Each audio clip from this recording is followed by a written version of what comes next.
हेमंत बिस्वा शर्मा ये गुवाहाटी गए और एक बुकलेट निकाली कि लुई बर्जर के केस में अमेरिका का में भ्रष्टाचार करने वाला आदमी है ये। सर, आप डिबेट में आते क्यों है सर? जो रटी रटाई बात है रोज का, अगर मैं परसों का भी आपका निकाल लूं, यही बोल के गए थे आप। कुछ भी इस तरह से बेइज्जत कौन करता है यार।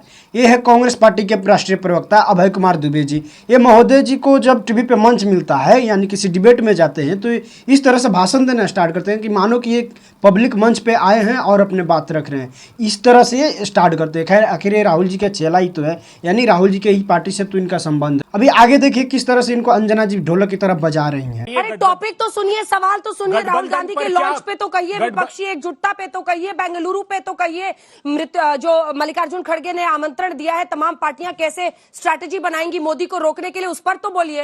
अरे टॉपिक पर सुनते नहीं, वही 10 बातें आपकी, आप बोलिए तो लूप पे लगा दें आपका रोज का। बिल्कुल आपकी आजादी, वो आपका चैनल है, आप लगाइए।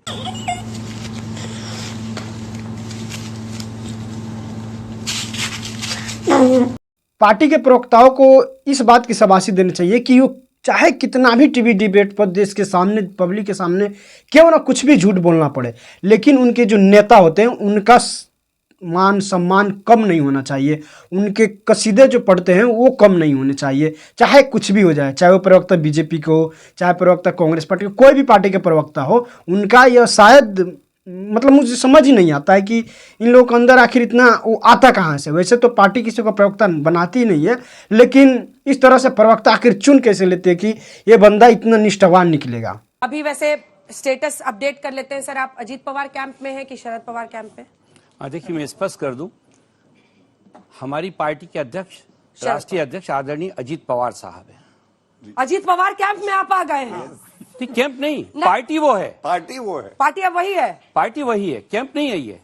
पार्टी वही है, क्योंकि हमारी पार्टी के ज्यादातर विधायकों ने, ज्यादातर मुझे पता है यहाँ पर लिख के दिया था ब्रिजमोहन जी इन्होंने कि अजीत पवार कैंप, लेकिन मैंने फिर भी सोचा कि कुछ दिन पहले तक आपसे बात है, आप शरद पवार को डिफेंड करते। कोई बात नहीं, कोई इसकी हूँ या उसकी हूँ, मुझे खुद ही पता नहीं मैं किसकी हूँ।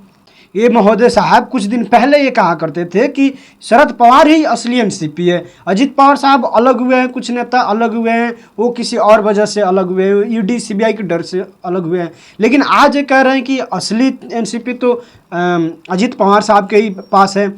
मैं इसलिए बड़ा हास्यास्पद लग रहा है, 3 दिन पहले पूरा एक लंबा भाषण देते थे कि असली पार्टी तो साहब शरद पवार ही है, गुट है अजीत पवार का। ये इसलिए मुझे लगा कि मेरे अग्रज हैं, आज ये सुनकर मुझे भी बड़ी मोहन जी वही बरस रहे हैं आप पे। देखिए, अभय जी की बात बिल्कुल ठीक है। राष्ट्रवादी कांग्रेस पार्टी अब ऑफिशियली चूंकि अजीत दादा पवार के साथ है, और मैं चूंकि राष्ट्रवादी कांग्रेस पार्टी का जवाब दे दीजिए, बड़े सब बच्चों के भी मन में होगा, शरद पवार ऑफिशियली आजकल किस साइड है? क्या हो गया? अरे लेकिन मेरा प्रश्न आपसे ये है कि विपक्षी एकजुटता का क्या होगा?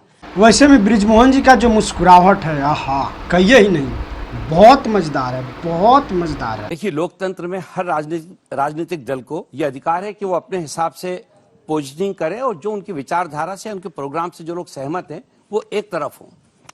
राष्ट्रवादी कांग्रेस पार्टी ने यह तय किया कि हम लोग एनडीए के साथ काम करेंगे, क्योंकि हम लोगों को ऐसा लगता है कि देश के बेहतर विकास के लिए और देश को एक मजबूत सरकार देने के लिए एक मजबूत पार्टी और मजबूत व्यक्तित्व की जरूरत है।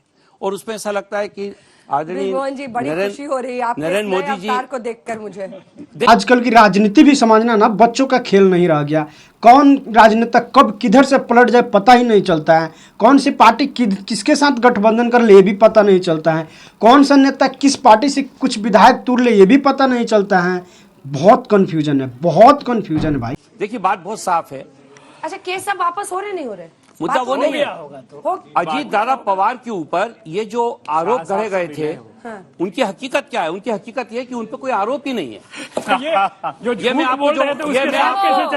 आपको अतिरिक्त रूप से बोल रहा हूँ। 70,000 करोड़ की जो बात चलती है, पूरे महाराष्ट्र में इरिगेशन डिपार्टमेंट का जो बजट है पिछले कई सालों का, उसको अगर जोड़ लिया जाए तो 70,000 करोड़ नहीं होते। देखिए, प्रधानमंत्री जी को जो उस समय कहा गया था, जब हकीकत उनके सामने आई है तो उनको सब पता लगा। ये महोदय साहब जो कल तक अजीत पवार साहब को ये कहते थे कि सीबीआई और ईडी के डर से वो एनडीए में चले गए हैं, क्योंकि सीबीआई और ईडी को बीजेपी ने अजीत पवार साहब के पीछे लगा दिया है। लेकिन आज जिस तरह से ये एकाएक इस तरह से कह रहे हैं कि कोई आरोप ही नहीं है, मतलब समझ नहीं आ रहा है कि ये कौन सा प्रश्न पत्र इनको मिल गया जिसमें इस तरह से फ्रेश आंसर लिख रहे हैं, साफ साफ उत्तर दे रहे हैं। समझ ही नहीं आ रहा है मोदी जी का क्या होगा जो 70,000 करोड़ का उन्होंने आरोप लगाया था।